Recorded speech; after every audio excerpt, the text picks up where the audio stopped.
World War III has started and China is winning. You've got Russia, the Ukraine, Israel, Gaza Bank, Afghanistan, the Middle East. All these wars are taking place, but the true World War III that is raging and being won by China is far more serious and far more long-ranging. Let me give you an example.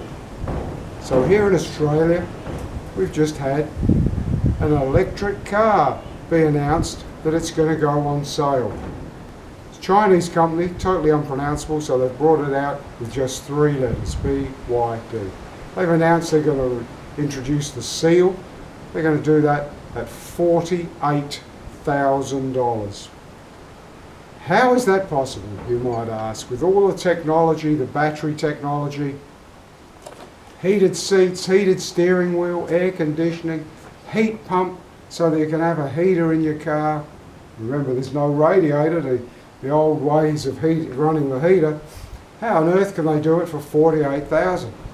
Well, they're not the only ones, because as well as BYD, there's another company, NIO, and NIO have a car that's going to be for sale for $48,000 as well. 2 electric cars, 400 kilometres range, for under $50,000. Tesla is in a price slashing war, trying to be the cheapest electric car on the market. They failed dismally. They're doing all sorts of deals and price slashing, and they really can't get under 60 grand. And we've got 2 electric cars coming out in Australia for $48,000. How can they do it? So I recently mentioned this to a friend, and I said how cheap these cars were. And he immediately said, with vast knowledge, that's because the wages they pay, the wages of those Chinese workers are so poor. Well, answer me this then. Riddle me this then, Batman. The NIO that's currently for sale for $48,000 in Australia. The factory has, how many workers do you think are in this factory? You are never going to guess. Never. Go on, guess. Have a guess. Go on, have a guess. Have a guess, Cody. How many workers in this Chinese factory building 300,000 cars a year? 30. 30. There's not a wages problem when you've got 30 workers building your cars. That is because China has gone all out robotics. Robots build these cars. They only need 30 workers. So hang on, you say. You put in all that infrastructure, you have to recoup that money. You know, you have to put 10 grand on each car so that eventually you've got to get that back for profit.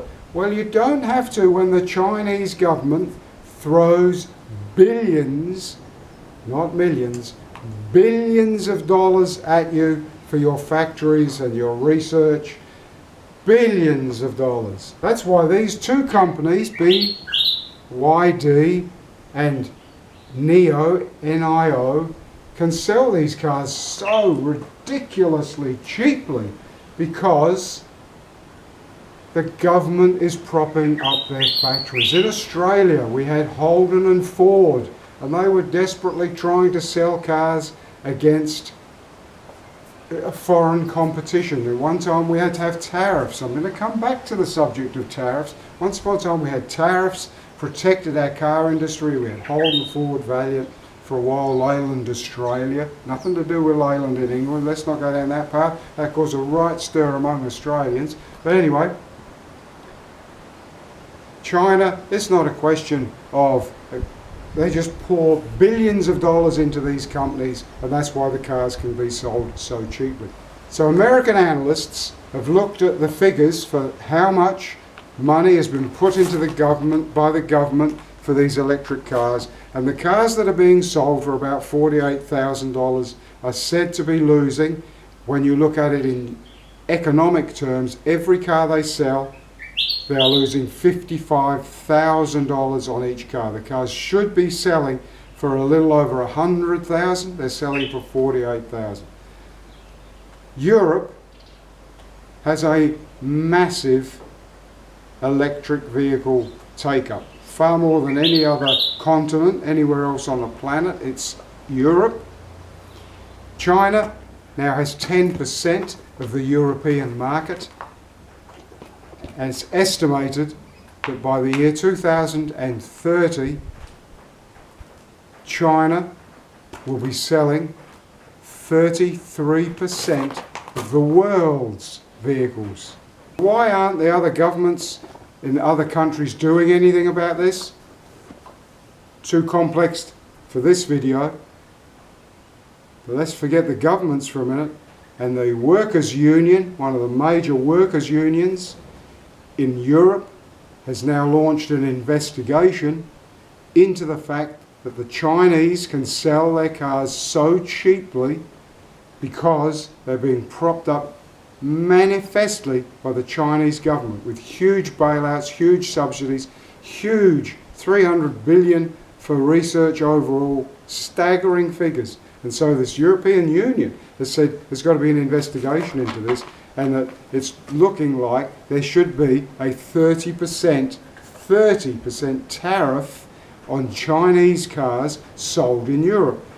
Why? Because how are they ever going to have any car factories in Europe where they need to make a profit for their shareholders when the Chinese companies don't need to make a profit for shareholders because they're being paid, supported, propped up by the Chinese government? Of course, this is exactly the same in America, where American car unions are just starting to get on this same bandwagon. And the reason they're not as quite as vocal or at the moment as Europe, because it's not affecting them. There's hardly any vehicle sales, electric vehicle sales from China in America. They're concentrating on Europe and certainly Australia, even though we're a tiny market.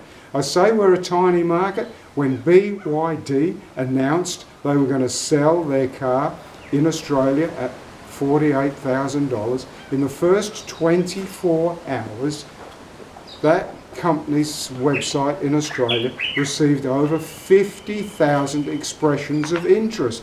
What this caused is their computer crashed. We say they got 50,000. It's only because it stopped at 50,000 when the computer crashed.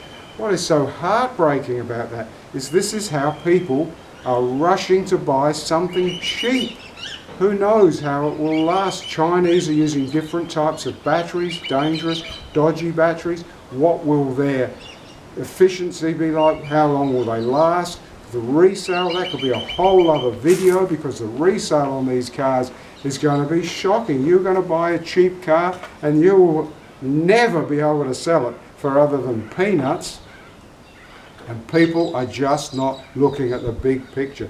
People say, I refuse to go to the supermarket and use a self-serve checkout because I want to maintain Australian jobs. Well, where were those people when supermarkets started taking over from the small corner shops, and the corner shops all went out of business because they couldn't compete with the big chain supermarkets? Hardware stores, there's no more hardware stores anywhere in the world because you have to be a subsidy of Mitre 10 or Bunnings or someone like that. So this is what we're going to be facing with the electric cars. And when I say the BYD system crashed, couldn't cope, it's not just their system, their cars, their technology is so dodgy. You need to go look on the internet and just see some of the things that happen. You won't believe it. It's like something out of a movie, a Julia Roberts movie. Wish I'd researched it. The one where she was trying to prove the toxicity. Jamie, I can't remember. I should look it up. Oh dear. So anyway, there have been all sorts of stress-related matters in China, people committing suicide, dealers going bankrupt because of the pressure BYD have been putting on them. There are whole suburbs that have tried to take action against BYD because their factories release toxic waste. The factories come in with the heavies and threaten lawsuits against the individuals. There have been cases of buses sent to Japan and found to leak toxic waste so that they are so dangerous. They have to be sealed up, and I've managed to get the company to accept that they have to deal with the toxic waste of these buses, and the buses must all be destroyed after they've been detoxed. And then in Albuquerque in America, more buses that were found to be dangerous and faulty and poorly made and leaking electricity in the wrong way. And then let's go to Los Angeles, the home of litigation, where another whole range of bus issues have occurred. So people are rushing in to get on the greenie bandwagon and buy a cheap electric car. Baby, is that going to be a problem? Meanwhile, China rubs its hands together while it is putting other car makers out of business. Volkswagen, what did Volkswagen do to try and compete? What can we do to compete with China? Oh, I know, let's spend a couple of $1 billion and buy a 5% share in the Chinese electric car company. If you can't beat them, well, they're going to lie down with dogs, aren't they? And they're going to wake up with electrified fleas. So there you go, a real quick story about the other side of World War III, electric cars. People are going to say, Steve, you're old, you're a dinosaur, you can't change with the times.